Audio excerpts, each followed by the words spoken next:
France's President Macron, the summit host, planned the three-day meeting in the Atlantic seaside resort of Biarritz as a chance to unite the group of wealthy countries that has struggled in recent years to speak with one voice.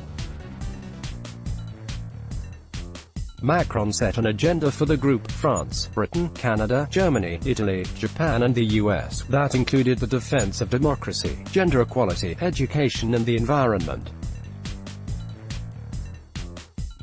He invited Asian, African and Latin American leaders to join him for a global push on these issues. However, in a bleak assessment of relations between once close allies, European Council President Donald Tusk said it was getting increasingly hard to find common ground. This is another G7 summit which will be a difficult test of unity and solidarity of the free world and its leaders, he told reporters ahead of the meeting. This may be the last moment to restore our political community. Donald Trump brought last year's G7 summit to an acrimonious end, walking out early and rejecting the final communiqué.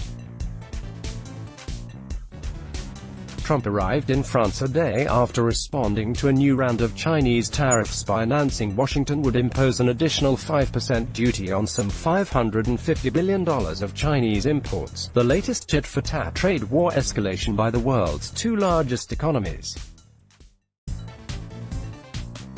So far so good, Trump told reporters as he Saturday on a seafront terrace with Macron, saying the two leaders had a special relationship.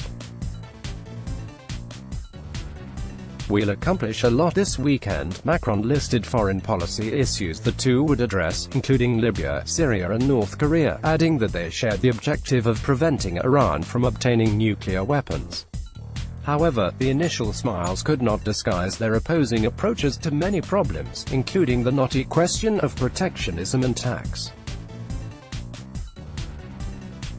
Before his arrival, Trump repeated a threat to tax French wines in retaliation for a new French levy on digital services, which he says unfairly targets U.S. companies.